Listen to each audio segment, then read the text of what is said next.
السلام عليكم ورحمة الله وبركاته. وعليكم السلام ورحمة الله وبركاته.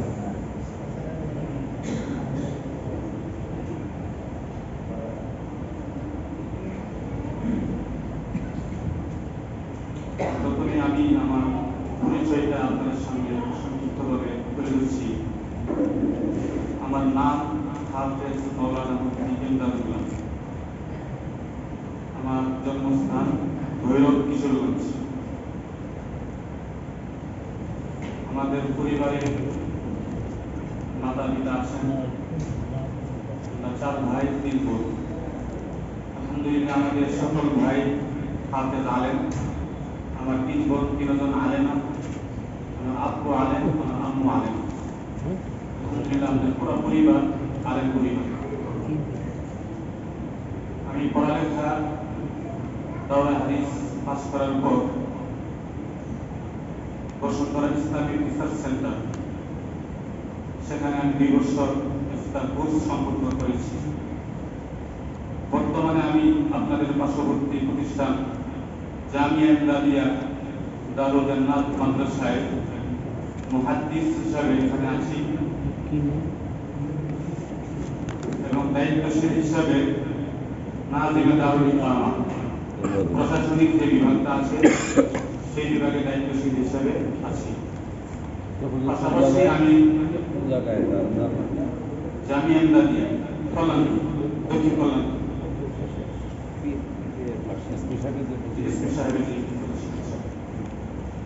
পাশাপাশি আমি পশ্চিম দিয়ার মাদ্রাসায় আপনাদের দোয়ার বরকতে ওখানে আলহামদুলিল্লাহ বুখারী শরীফের দর্স দিয়ে থাকি। ওখানে 5 পারা আমি বুখারী পড়াই। প্রতি মাসে 3 দিন সময় ওখানে লাগবে, ওখানে পুরো বুখারী শরীফের দর্স প্রদান করা। এই হলো আমার এটা কি করবে?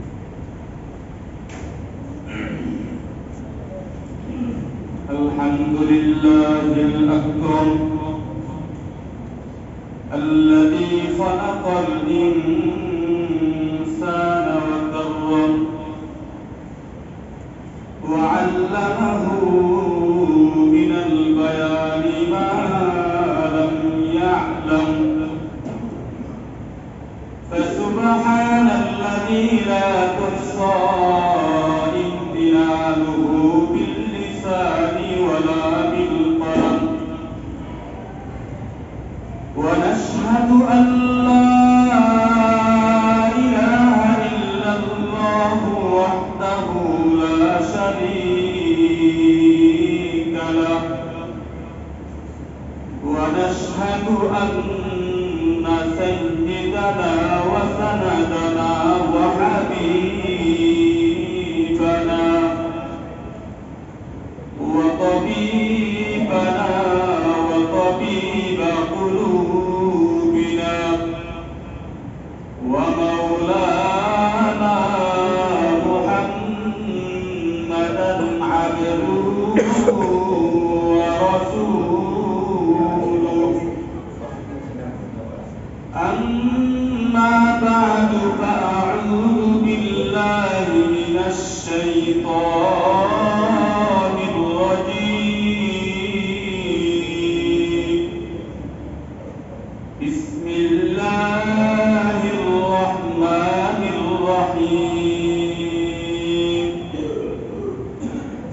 وأن استغفروا ربكم ثم توبوا إليه يمتعكم متاعا حسنا إلى أجل مسمى ويؤت كل ذي فضل فضله وقال رسول الله صلى الله عليه وسلم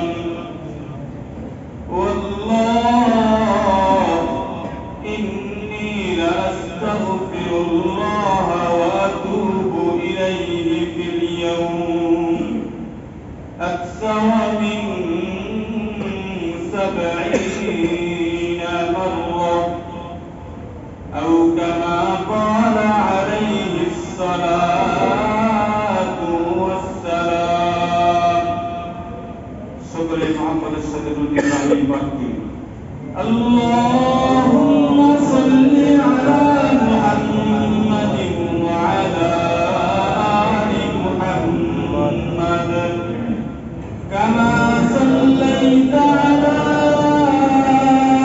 إبراهيم وعلى آل إبراهيم إنك حميد مجيد اللهم بارك على محمد وعلى آل محمد كما باركت على إبراهيم وعلى آل إبراهيم إنك حميد مجيد بلغ العلا بكماله كشف الدجى بجماله حسنت جميع خصاله صلوا عليه وآله سبحانك لا علم لنا إلا ما علمتنا إنك أنت العليم الحكيم الحمد لله আল্লাহ পাক রব্বুল আলামিনের দরবারে লাখ কোটি শুকরিয়া যিনি আমাদেরকে পবিত্র জুমা আদায় করার জন্য দুনিয়াবি কাছ থেকে পারে হয়ে অতি আগে আল্লাহর মসজিদে আসার তৌফিক দান করেছেন এবং দ্বীনের কিছু কথাবার্তা শোনার সুযোগ করে দিয়েছেন এই জন্য সকলে কালিমাতুশ শুকর আদায় করি আলহামদুলিল্লাহ আলহামদুলিল্লাহ সম্মানিত হাজিরিন আমরা সকলেই জানি আমাদের থেকে যে মাসটি গত হয়ে যাচ্ছে যে মাসটি আমাদের থেকে অতিবাহিত হয়ে যাচ্ছে সেই মাসটি ছিল রবিউল আউয়াল মাস রবিউল আউয়াল মাসে পুরা বিশ্বের মধ্যে প্রত্যেকটা জুমার মসজিদে সিরাতুন নবী সাল্লাল্লাহু আলাইহি ওয়াসাল্লাম অর্থাৎ বিশ্ব নবী সাল্লাল্লাহু আলাইহি ওয়াসাল্লামের জীবন কর্ম নিয়ে আলোচনা হয়ে থাকে সেই হিসাবে আশা করি পত্র মসজিদেও বিগত জুমাগুলোতে সিরাতুন নবী সাল্লাল্লাহু আলাইহি ওয়াসাল্লাম সম্পর্কে বিভিন্ন বিষয়ে সংক্ষিপ্ত আলোচনা হয়েছে যেহেতু মুরব্বীদের নির্দেশ এসেছে আজকের এই জুমা আমি পড়ানোর জন্য সেই সুবাদে আমি আজকে আপনাদের সামনে সিরাতুন নবী সাল্লাল্লাহু আলাইহি ওয়াসাল্লাম অর্থাৎ নবী করিম সাল্লাল্লাহু আলাইহি ওয়াসাল্লামের পুরা জীবনের মধ্যে এমন একটি বিশেষ আমল আছে, এমন একটি বিশেষ ইবাদত তিনি করেছেন, যেই আমলের মাধ্যমে, যে ইবাদতের মাধ্যমে একটা মানুষের দুনিয়াতেও সফলতা আসে, আখিরাতেও সফলতা আসে। আমি আপনাদের সামনে সেই আমল সম্পর্কে বিস্তারিত আলোচনা করব। ওমা তাওফীক ইল্লা বিল্লাহ। মুহতারাম হাজিরিন, সেই আমলটি আমাদের পরিচিত একটি আমল। শুধুমাত্র আমাদের না জানার কারণে, আমাদের জানা না থাকার কারণে আজকে হয়তো আমরা সেই গুরুত্বপূর্ণ আমল থেকে বঞ্চিত হয়ে আছি। সেই আমলটি হল ইস্তিগফার। ইস্তিগফার এই আমলটি আমরা সকলেই জানি, এটা আমাদের সকলের জানাশোনা, কিন্তু এই আমলের কি লাভ, কি ফজিলত, এই আমলের কি গুরুত্ব, সেটা আমাদের হয়তো বা না জানা থাকার কারণে আজকে আমরা এই আমল থেকে বঞ্চিত। আমি আমার আলোচনাকে বোঝানোর সুবিধার্থে আলোচনাকে তিনটা ভাগে ভাগ করেছি। এক নম্বর হলো ইস্তিগফারের পরিচয় কি, ইস্তিগফার কাকে বলে। দুই নম্বর হলো ইস্তিগফার কেন করা হয়।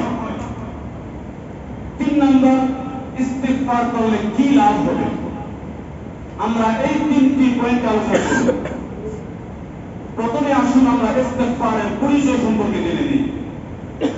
ইস্তিগফার এই শব্দটি আরবি শব্দ, তার বাংলা অর্থ হলো ক্ষমা চাওয়া। অর্থাৎ মানুষ মানবীয় দুর্বলতায় যে অন্যায় অপরাধ করে ফেলে, মানুষ থেকে যে সমস্ত অপরাধ প্রকাশ পেয়ে যায়, যার ফলে তার নামে, তার আমল নামায় গুনাহ লেখা হয়, ইস্তিগফারের মাধ্যমে সেই গুনাহ থেকে আল্লাহর কাছে ক্ষমা চাওয়া।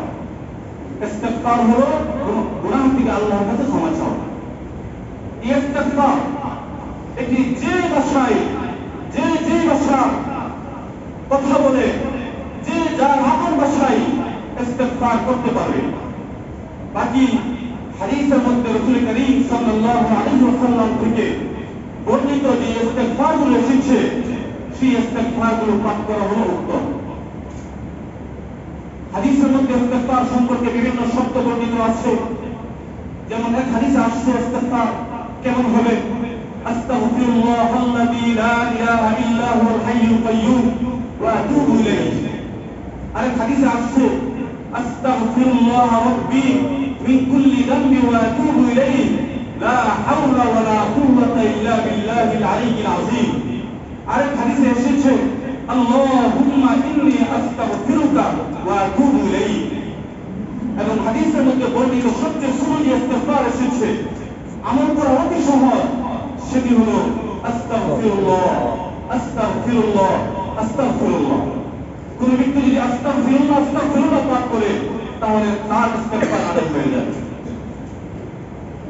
এবার আসুন আমরা ইস্তিগফার কেন করতে হয় এই বিষয়টি সংক্ষিপ্তভাবে জেনে নিই। ইস্তিগফার করতে হয় তিন কারণে। কয় কারণে? আপনারা একটু কথা বললে আমাদের সুবিধা হবে। কারণ জুমার এই নামাজকে, জুমার বয়ানকে আমরা একটা ক্লাস মনে করি। আমরা মনে করি প্রত্যেকটা জুমা থেকে মুসল্লিয়ানে কেরাম একটা সবক তারা নিয়ে যাবে। যদি প্রত্যেকটা জুমা থেকে একটা সবক যদি আমি নিয়ে নেই, তাহলে আমার বছরে কয়টা জুমা আসে, আমি যদি এই প্রত্যেকটা জুমা থেকে একটা সবক নেই, একটা আমল আমি করি, তাহলে আমার জীবন এর মাধ্যমে সুন্দর হয়ে যাবে ইনশাআল্লাহ। এই জন্য জুমার নামাজের যে বয়ানগুলো হয়, সেগুলোকে আমরা আমলের নিয়তে আমরা শুনবো ইনশাআল্লাহ। তো আমি যেটা বলতেছিলাম, ইস্তিগফার করতে হয় কয় কারণে? তিন কারণে।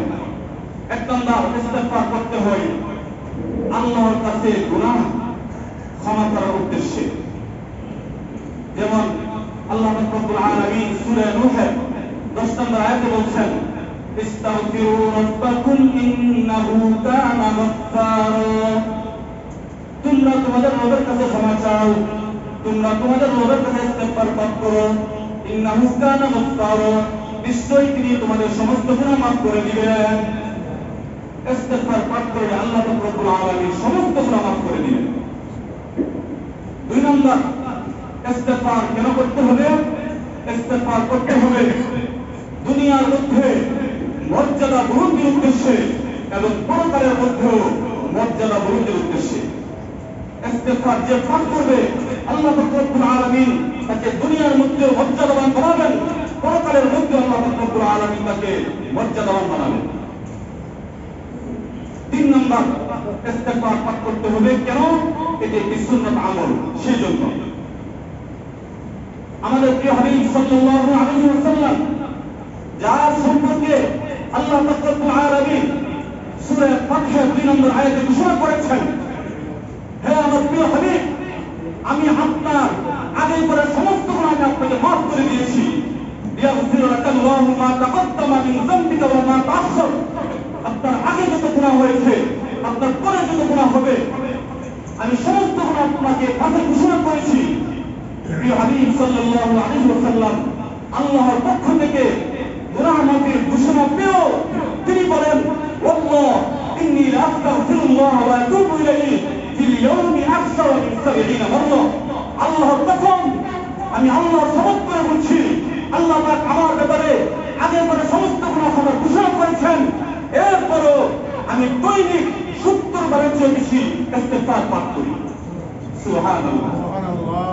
প্রিয় হাবিব সাল্লাল্লাহু আলাইহি ওয়াসাল্লাম কোন গুনাহ নাই, বেগুনাহ মাসুম, তিনি দৈনিক 70 বারের চেয়ে বেশি ইস্তিগফার পাঠ করতেন। কেন করতেন? গুনাহ মাফের উদ্দেশ্য নয়, সেই ইস্তিগফারটি ছিল আল্লাহ পাক যেন দুনিয়ার মধ্যে মর্যাদা বাড়িয়ে দেন এবং আখিরাতের মধ্যে মর্যাদা বাড়িয়ে দেন। এই জন্য ইস্তিগফার একটি সুন্নাত আমল। তো আমরা বুঝতে পারলাম ইস্তিগফার করতে হবে 3 কারণে। 1 নম্বর, ইস্তিগফারের মাধ্যমে গুনাহ মাফ হয়। 2 নম্বর, ইস্তিগফারের মাধ্যমে দুনিয়া আখিরাতে মর্যাদা বুলন্দি হয়। 3 নম্বর, ইস্তিগফার একটি সুন্নাত আমল। আল্লাহ পাক রব্বুল আলামিন আমাদের সকলকে ইস্তিগফারের আমল করার তৌফিক দান করুন। আমিন।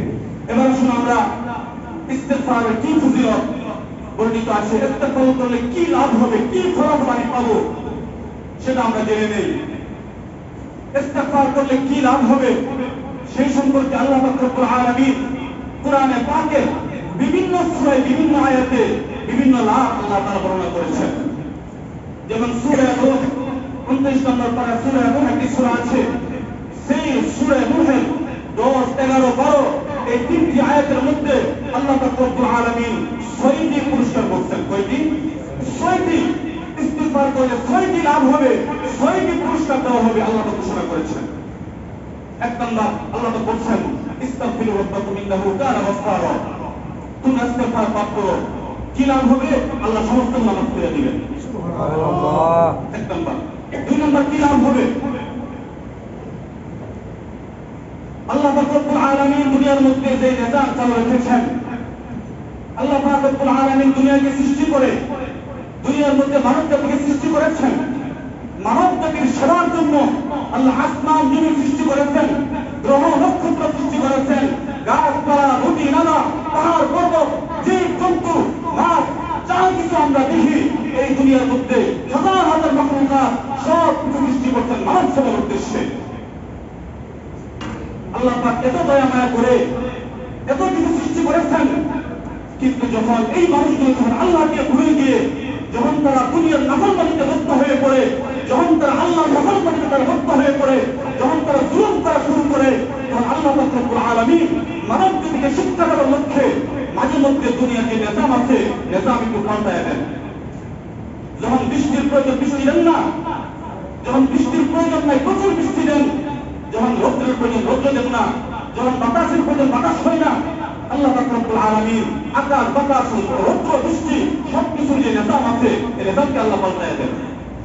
যেমন আল্লাহ পাক রব্বুল আলামিন সূরা রূমের 41 নম্বর আয়াতে বলছেন, যাহারাল ফাসাদু ফিল বাররি ওয়াল বাহর বিমা কাসাবাত আইদিন নাস লিযীকাহুম বা'দাল্লাযী আমিলু লা'আল্লাহুম ইয়ারজিউন।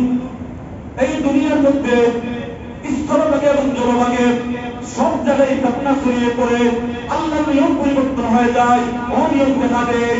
বিমা কাসাবাত আইদিন নাস, কেন হয় এটা? বিমা কাসাবাত আইদিন নাসি, মানুষের হাতে হাতে কামানো পাপের কারণে লিযিকাহুম বা'দাল্লাযী আমিলু, আল্লাহ পাক এই শাস্তিটা দেন কেন? মানুষকে তার আমল থেকে একটু সতর্ক করার জন্য, যে তুমি যে পথে চলতেছ, তুমি যে কাজটা তুমি করতেছ, এটা কখনো কাম্য ছিল না। লাআল্লাহুম ইয়ারজিউন, মানুষ যেন সতর্ক হয়ে ফিরে আসে। তাহলে দুনিয়ার মধ্যে মাঝে মধ্যে আল্লাহ পাক রব্বুল আলামিন এরকম অনিয়ম করে দেন। যখন বৃষ্টির প্রয়োজন, বৃষ্টি হয় না, বৃষ্টির জন্য হাহাকার, পুরো দেশের মধ্যে গাছপালা নদী নালা সবকিছু বৃষ্টির জন্য হাহাকার, জীব জন্তু সবগুলো বৃষ্টির জন্য হাহাকার। আল্লাহ পাক রব্বুল আলামিন বৃষ্টি দেন না।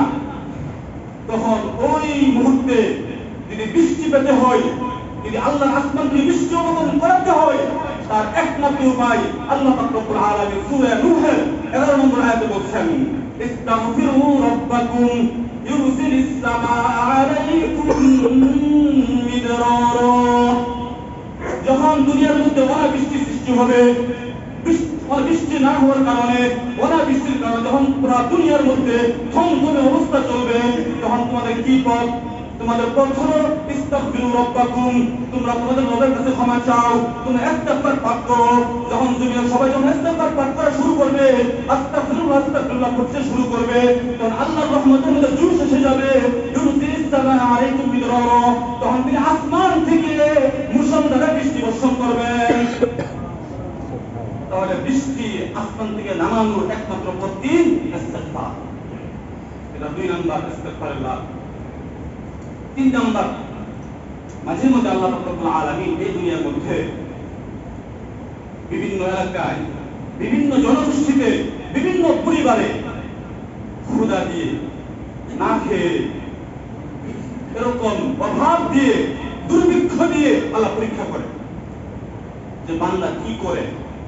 মাঝে মাঝে দুর্ভিক্ষ দেন, দেশের মধ্যে সবকিছুর দাম বেড়ে গেছে, মানুষ না খেয়ে মরছে, দুর্ভিক্ষ দেন, পরীক্ষা করে দুর্ভিক্ষ দিয়ে। মানুষের সম্পদ কমে যায়, সম্পদ কমিয়ে নিয়ে আল্লাহ পরীক্ষা করেন। যেমন সূরা বাকারার 155 নম্বর আয়াত আল্লাহ বলছেন, ওয়ালানাবলুওয়ান্নাকুম বিশাইইন মিনাল খাউফি ওয়াল জুউ, অবশ্যই অবশ্যই আমি আল্লাহ তোমাদেরকে কখনো কখনো পরীক্ষা করি। বিশাইইন মিনাল খাউফি ওয়াল জুউ, কিছু আতঙ্ক ছড়ায় দেয়, করোনা ভাইরাস। বিশাইইন মিনাল জুউ ওয়াল খাউফ, ক্ষুধা ছড়ায় দেয়, আতঙ্ক ছড়ায় দেয়। ওয়া নাকসিন মিনাল আমওয়ালি ওয়াল আনফুসি ওয়াত থামারাত, দুর্ভিক্ষ দেখা দেয়। ওয়া নাকসিন মিনাত থামারাত, এবং গাছের ফলফলাদি কমায় দেয়, এবং মানুষকে হঠাৎ করে মানুষকে বেশি পরিমাণে দুনিয়া থেকে নিতে থাকি। এরকম হঠাৎ করে হবে। যখন এরকম পরিস্থিতি হবে, মানুষের দুর্ভিক্ষ দেখা দিবে, তখন এই দুর্ভিক্ষ থেকে বাঁচার উপায় কি? আল্লাহ পাক রব্বুল আলামিন সূরা নূহের 11 নম্বর আয়াতে সমাধান করেছেন, ইস্তাগফিরু রাব্বাকুম ইউমদিদকুম বিআমওয়ালিন ওয়া বানিন। যখন দুনিয়ার মধ্যে দুর্ভিক্ষ দেখা দিবে, তখন এই দুর্ভিক্ষ থেকে বাঁচার একমাত্র উপায় হলো তোমরা ইস্তিগফার পাঠ করো, আস্তাগফিরুল্লাহ আস্তাগফিরুল্লাহ পাঠ করো। তোমরা যখন সবাই আস্তাগফিরুল্লাহ আস্তাগফিরুল্লাহ পাঠ করতে থাকবে, তখন আমি আল্লাহ তোমাদেরকে সম্পদ দ্বারা ভরপুর করে দিব। সুবহানাল্লাহ। এটা ছিল 3 নাম্বার পুরস্কার। 4 নাম্বার, আল্লাহ পাক রব্বুল আলামিন মাঝে মধ্যে বিভিন্ন পরিবারে বিবাহ হয়েছে কিন্তু সন্তান হয় না, সন্তান বিলম্ব করে আল্লাহ তাআলা সন্তান দানে বিলম্ব করে আল্লাহ পরীক্ষা করেন। বান্দা নিরাশ হয়ে যায়, অস্থির হয়ে পড়ে, বিভিন্ন জায়গায় চুরাচুরি করে, কখনো পীরের কাছে যায়, কখনো বাবার কাছে যায়, কখনো ডাক্তারের কাছে যায়, আবার কেউ কখনো কখনো মাজারে যায় সন্তান লাভের উদ্দেশ্যে। আল্লাহ পাক বলেন, হে আমার বান্দা, আমি তোমাকে পরীক্ষা করছি, তোমার ডাক্তার তোমাকে সন্তান দিতে পারবে না, তোমার এই মাজার, তোমার বাবা, তোমার পীর, তোমার দরবার তোমাকে সন্তান দিতে পারবে না। সন্তানের একমাত্র অধিকার কার? আল্লাহ। আল্লাহ বলেন, তুমি ইস্তিগফার পাঠ করো, যে পরিবারের সন্তান হয় না, তুমি এদিক সেদিক চুরাচুরি না করে তুমি ইস্তিগফার পাঠ করো। ইউমদিদকুম বিআমওয়ালিন ওয়া বানিন, তাহলে আমি আল্লাহ কুদরতিভাবে তোমার ইস্তিগফারের বদৌলতে আমি আল্লাহ তোমার সংসারের মধ্যে আমি সন্তান দান করব। তাহলে যাদের সন্তান হয় না, সন্তান আল্লাহর কাছ থেকে নেওয়ার মাধ্যম কি? ইস্তিগফার। বাবানি আল্লাহ সন্তান দান করো, তাহলে সন্তান প্রয়োজন, ইস্তেগফার পাঠ করো, আল্লাহ সন্তান দান করো। 4 নম্বর প্রশ্ন। 5 নম্বর আল্লাহ পাক বলেন 12 নম্বর আয়াতে বলেন ওয়া ইয়াজআল লাকুম জান্নাত। ইস্তেগফার পাঠ করলে কি লাভ হবে? যারা দুনিয়াতে বেশি বেশি ইস্তেগফার পাঠ করবে আল্লাহ পাক রব্বুল আলামিন পরকালে তাকে সরাসরি জান্নাত দান করবেন। সুবহানাল্লাহ। শুধু জান্নাত না, আল্লাহ পাক বলছেন শুধু জান্নাত না, ওয়া ইয়াজআল 6 নম্বর বলছেন ওয়া ইয়াজআল লাকুম মানহারা। শুধু ইস্তেগফারের মধ্যে জান্নাত দিয়ে শেষ না, এবং জান্নাতের মধ্যে বড় একটি নিয়ামত হলো জান্নাতের নহর। এটা জান্নাত দিছে, জান্নাতের মধ্যে নহর নাই। বাগান দিছে, বাগানের মধ্যে একটা নহর নাই। এটা সৌন্দর্য না। আল্লাহ পাক বলেন ইস্তেগফারের মাধ্যমে আমি বাগান দান করব, জান্নাতও দিব, জান্নাতের নহরও দিব। তাহলে এই 6টি পুরস্কার আল্লাহ সূরা নূহের মধ্যে ঘোষণা করেছেন। 7 নম্বর পুরস্কার আল্লাহ পাক রব্বুল আলামিন সূরা আনফালের 33 নম্বর আয়াতে ঘোষণা করেছেন। আল্লাহ পাক বলেন ওয়া মা কানা আল্লাহু লিয়ুআযিবাহুম ওয়া আনতা ফীহিম ওয়া মা কানা আল্লাহু মুআযিবাহুম ওয়া হুম ইস্তাগফিরুন। আল্লাহ পাক রব্বুল আলামিন যখন কোন জাতি গোষ্ঠীর উপরে, আল্লাহ পাক রব্বুল আলামিন যখন কোন দেশের উপরে আযাব প্রেরণ করার নিয়ত করে, ইচ্ছা পোষণ করেন, সেই আযাবকে হটানোওয়ালা কেউ নাই। সেই আযাবকে কেউ হটাইতে পারে না। একমাত্র 2টা পথ আছে সেই আযাবকে দূর করার। 1 নম্বর হলো আল্লাহ বলেন ওয়া কানা আল্লাহু লিয়ুআযিবাহুম ওয়া আনতা ফীহিম। হে আমার প্রিয় নবী, আপনি নবী যেখানে আছেন, আপনি নবী যেই দেশের মধ্যে আছেন, আপনি নবী যেই গোষ্ঠীর মধ্যে আছেন, আপনি নবী যেই জাতির মধ্যে আছেন, আমি সেই জাতি, সেই গোষ্ঠী, সেই দেশের মধ্যে আমি কখনো আযাব প্রেরণ করব না। 1 নম্বর, যেখানে আল্লাহ নবী আছে আল্লাহ সেখানে আযাব দিবেন না। 2 নম্বর ওয়া মা কানা আল্লাহু মুআযিবাহুম ওয়া হুম ইস্তাগফিরুন। আল্লাহ রব্বুল আলামিন এমন জাতির মধ্যে আযাব দিবেন না যে জাতির মধ্যে ইস্তেগফার করেওয়ালা আছে, যেই দেশের মধ্যে ইস্তেগফার করেওয়ালা, আস্তাগফিরুল্লাহ আস্তাগফিরুল্লাহ পাঠ করেওয়ালা ব্যক্তি আছে, আল্লাহ পাক সেই জাতিকে আযাব দিয়ে শেষ করে দিবেন না। যদি আযাবের সিদ্ধান্ত থাকেও আল্লাহ পাক রব্বুল আলামিন সেই আযাবকে কুদরতিভাবে ঘটায় দিবেন। 7 নম্বর সূরা হুদের মধ্যে আল্লাহ পাক রব্বুল আলামিন আরো 2টি পুরস্কার বলেছেন ওয়া আনিস্তাগফিরু রাব্বাকুম সুম্মা তুবু ইলাইহি ইউমাত্তিকুম মাতা'আন হাসানান ইলা আজালিন মুসাম্মা ওয়া ইউতি কুল্লি ফাদলিন ফাদলা। আল্লাহ পাক বলেন হে আমার বান্দাগণ, ইস্তাগফিরু রাব্বাকুম, তোমরা তোমাদের রবের কাছে ইস্তিগফার পাঠ করো, ক্ষমা চাও। সুম্মা তুবু ইলাইহি, এবং তার কাছে তওবা করো। তাহলে আমি আল্লাহ তোমাকে 2টি পুরস্কার দিব। 1 নম্বর হলো ইউমাত্তিকুম মাতা'আন হাসানান ইলা আজালিন মুসাম্মা, মৃত্যু পর্যন্ত আমি তোমাকে দুনিয়ার মধ্যে একটি সুখময় জীবন দান করব। যারা ইস্তিগফার পাঠ করে আল্লাহ পাক তাদেরকে দুনিয়ার মধ্যে সুখের জীবন দান করবেন। যেই জীবনের মধ্যে কোনো প্রকার পেরেশানি নাই, যেই জীবনের মধ্যে কোনো প্রকার কষ্ট নাই, যেই জীবনের মধ্যে কোনো প্রকার রোগ বালা নাই, যেই জীবনের মধ্যে কোনো প্রকার মুসিবত নাই, আমি আল্লাহ তোমাকে এমন একটি মুসিবত মুক্ত, রোগ বালা মুক্ত, পেরেশানি মুক্ত একটি সুন্দর জীবন দান করব। 2 নম্বর ওয়া ইউতি কুল্লি ফাদলিন ফাদলা। তো শুধু তাই নয়, আরেকটি পুরস্কার আছে। যারা ইস্তিগফার পাঠ করে আল্লাহ পাক রব্বুল আলামিন প্রত্যেক ব্যক্তিকে তার উপযুক্ত স্থানে বসায়া দিবেন। তুমি চাকরি করবা, তোমার চাকরির জন্য তুমি ওই পদে উপযুক্ত, ইস্তিগফার পাঠ করো, আল্লাহ তোমাকে সেই পদে বসায়া দিবেন।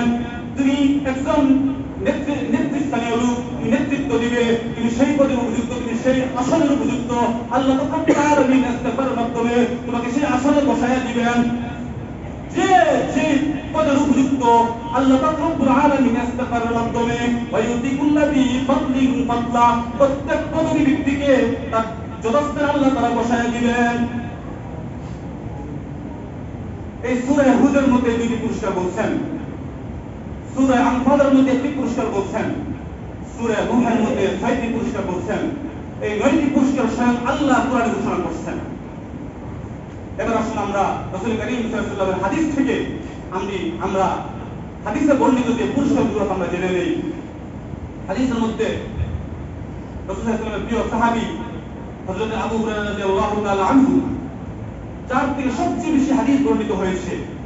সবচেয়ে বেশি হাদিস 5000-এর চেয়ে বেশি হাদিস তার থেকে বর্ণিত হয়েছে।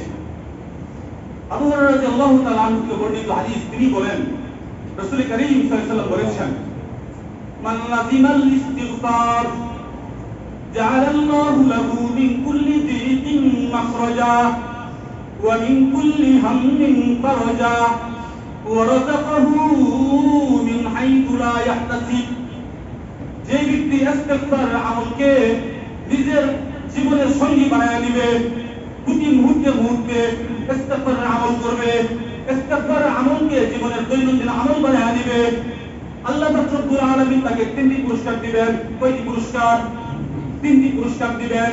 এক নম্বর বলছেন, জাআলাল্লাহু লাহু মিন কুল্লি যিকিন মাখরাজা, আল্লাহ পাক রব্বুল আলামিন তার জন্য সমস্ত সংকীর্ণতা থেকে বাঁচার একটা পথ বের করে দিবেন।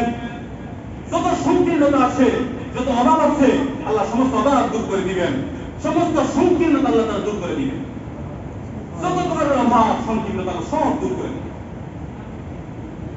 ওয়া মিন কুল্লি হাম্মিন ফারাজা, দুই নম্বর বলছেন, যত প্রকারের পেরেশানি আছে আল্লাহ পাক রব্বুল আলামিন সমস্ত পেরেশানি দূর করে দিবেন। যত টেনশন, যত পেরেশানি, ইস্তিগফার পাঠ করেন, আল্লাহ পাক রব্বুল আলামিন সমস্ত পেরেশানি দূর করে দিবেন। ওয়ারাযাকাহু মিন হাইথু লা ইয়াহতাসিব, তিন নম্বর হলো রিজিকের অভাব, রিজিকের জন্য হাহাকার, মাথার গান পায়ে পড়ছে কৃষকদের, মাথার গান পায়ে পড়ছে বিভিন্ন চাকরিজীবীদের, পেশাজীবীদের, রিজিকের জন্য পুরা দুনিয়ার মধ্যে হাহাকার। কত মানুষ কত কষ্ট করছে রিজিকের জন্য। আল্লাহ পাক বলেন যে মানুষ ইস্তিগফার পাঠ করবে, রিজিকের চেষ্টাও করবে, ইস্তিগফার পাঠ করবে, ওয়ারাযাকাহু মিন হাইথু লা ইয়াহতাসিব, আল্লাহ তাআলা বিনা পরিশ্রমে বিনা কষ্টে আল্লাহ তাকে এমন ভাবে রিজিকের ব্যবস্থা করবেন, মিন হাইথু লা ইয়াহতাসিব, সে কল্পনা করতে পারবে না।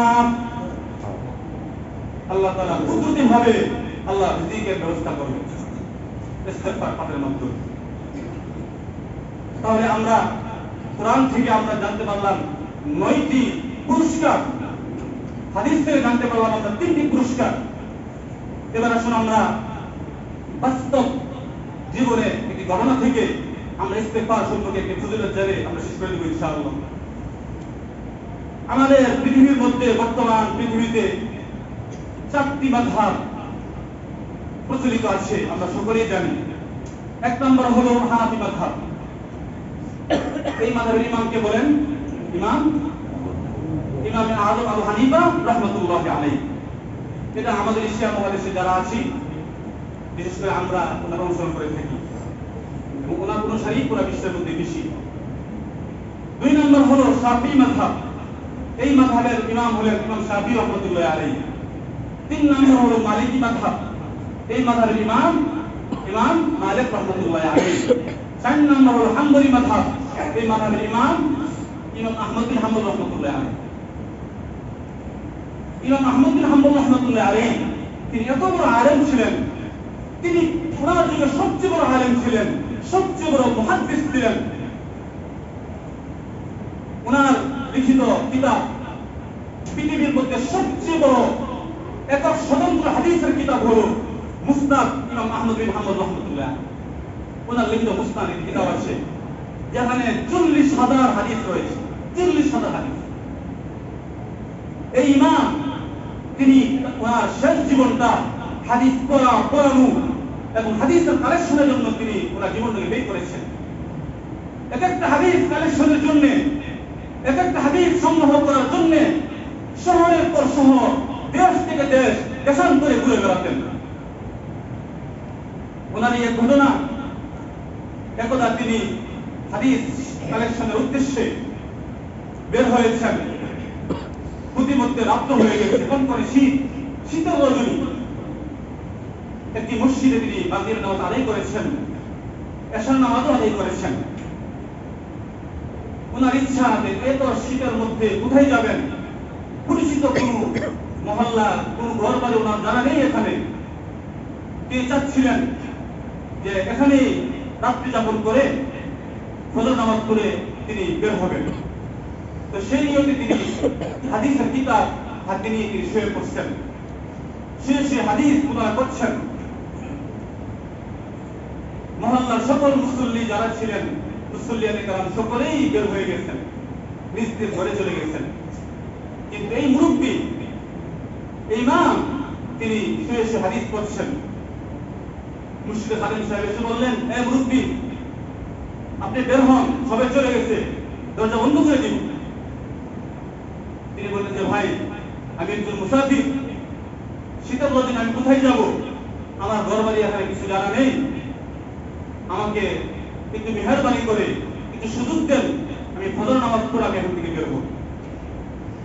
খালিদ সাহেব বললেন যে মুরব্বী, আমাদের এই মসজিদে থাকার কোনো অনুমতি নেই, আপনাকে এখান থেকে বের হয়ে যেতেই হবে।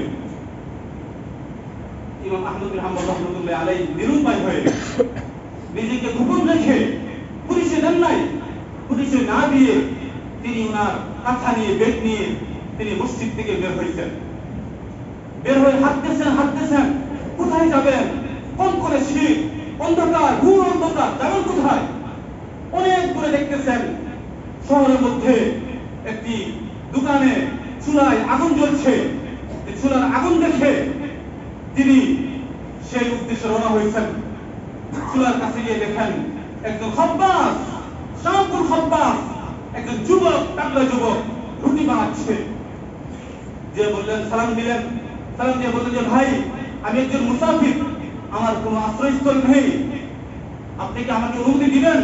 আমি আপনার চুলার পাশে, দোকানের পাশে বাহিরে বসে আমি চুলার আগুন থেকে আগুন পোহাবো, আমি রাত্রি কাটাবো, অনুমতি দিবেন? যুবক বললেন যে মুরব্বী, আপনি মুসাফির মানুষ, আপনি আসছেন, ঠিক আছে, আপনি এখানে বসেন, দোকানের বাহিরে বসে আপনি আগুন পোহান, অনুমতি দেওয়া হল। আহমদ বিন হাম্বল রাহমাতুল্লাহ আলাইহি সেই এশার পর থেকে এই কনকনে শীতের মধ্যে বাহিরে বসে আছেন, মানে পুলিশে গোপন করেছেন, পুলিশের নাই, গোপন করেছেন, আগুন পোহাইতেছেন, হাদিস মুতালা করতেছেন, হাদিস পড়তেছেন, জিকির করতেছেন। রাত্রে যখন গভীর হলো তখন তিনি খেয়াল করতেছেন এই রুটিওয়ালা সে প্রতি মুহূর্তে শুধু আস্তাগফিরুল্লাহ, আস্তাগফিরুল্লাহ, আস্তাগফিরুল্লাহ পাঠ করতেছে। রুটি খামিটা বানাইতেছে, আস্তাগফিরুল্লাহ পড়তেছে, রুটিকে গলা দিচ্ছে, আস্তাগফিরুল্লাহ পড়তেছে, রুটি চুলাই দিচ্ছে, আস্তাগফিরুল্লাহ পড়ছে, কাস্টমার আসলে টাকা দিচ্ছে, আস্তাগফিরুল্লাহ পড়ছে, রুটি দিচ্ছে, আস্তাগফিরুল্লাহ পড়ছে, প্রতিটা মুহূর্তে মুহূর্তে আস্তাগফিরুল্লাহ পড়তেছে। ইমাম আহমদ বিন হাম্বল রাহমাতুল্লাহ আলাইহি লক্ষ্য করলেন, ওরা কৌতূহল হয়ে গেছে, এত জিকির, সুবহানাল্লাহ, আলহামদুলিল্লাহ, লা ইলাহা ইল্লাল্লাহ, আল্লাহু আকবার, কত ফজিলতপূর্ণ জিকির আছে। সুবহানাল্লাহ পাঠ করলে জান্নাতের মধ্যে একটি গাছ হয়ে যায়, যেই গাছটি 100 বছর যদি দৌড়ায় শেষ করতে পারবে না। এরকম বিভিন্ন ফজিলত আছে বিভিন্ন জিকিরের, কিন্তু এত জিকির বাদ দিয়ে তিনি আস্তাগফিরুল্লাহ পড়তেছেন, এখানে কি পাইছেন? কৌতূহল হয়ে গেছে জিজ্ঞাসা করার জন্য। তো জিজ্ঞাসা করেই ফেললেন যে ভাই,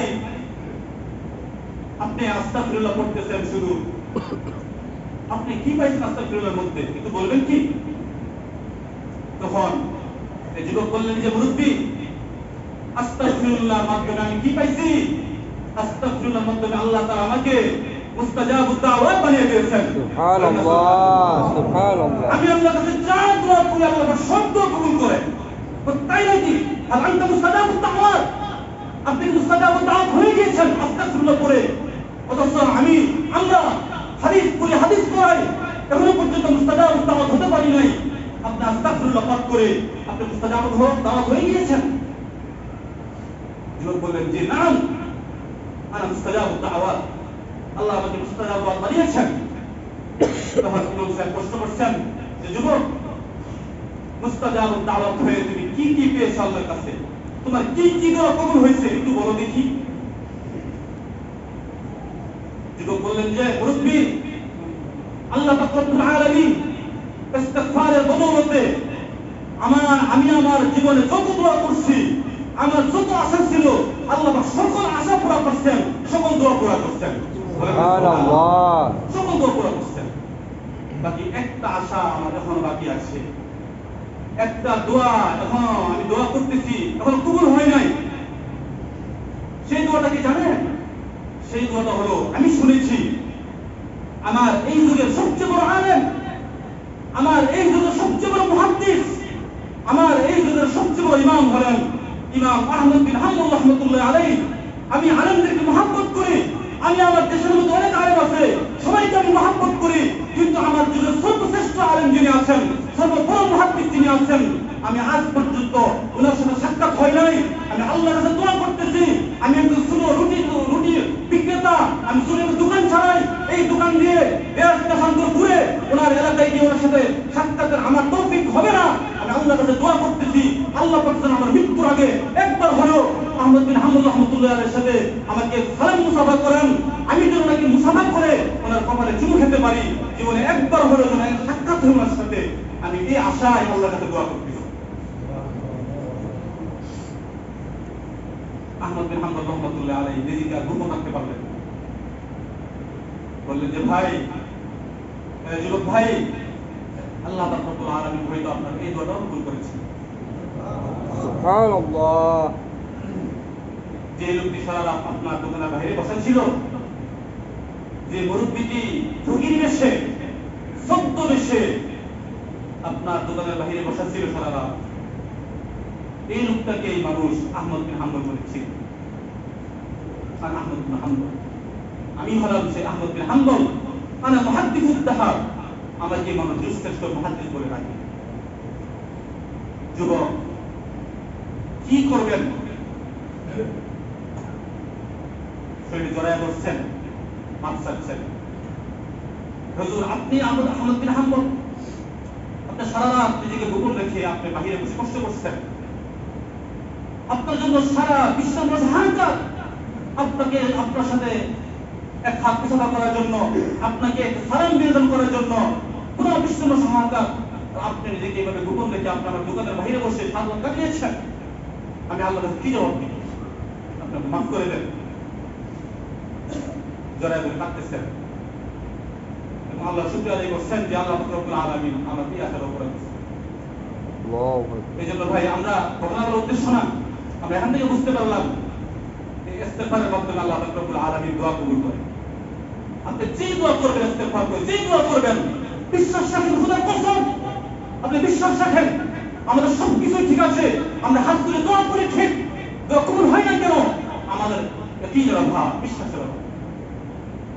বিশ্বাস রাখেন, আমল করেন, দোয়া করেন, আল্লাহ পাক অবশ্যই দোয়া কবুল করবেন। আলহামদুলিল্লাহ, আমরা যে ইস্তেগফার সম্পর্কে আলোচনা আমরা করতেছিলাম, তো আমাদের আলোচনা সারসংক্ষেপ ছিল ইস্তেগফারের পরিচয়।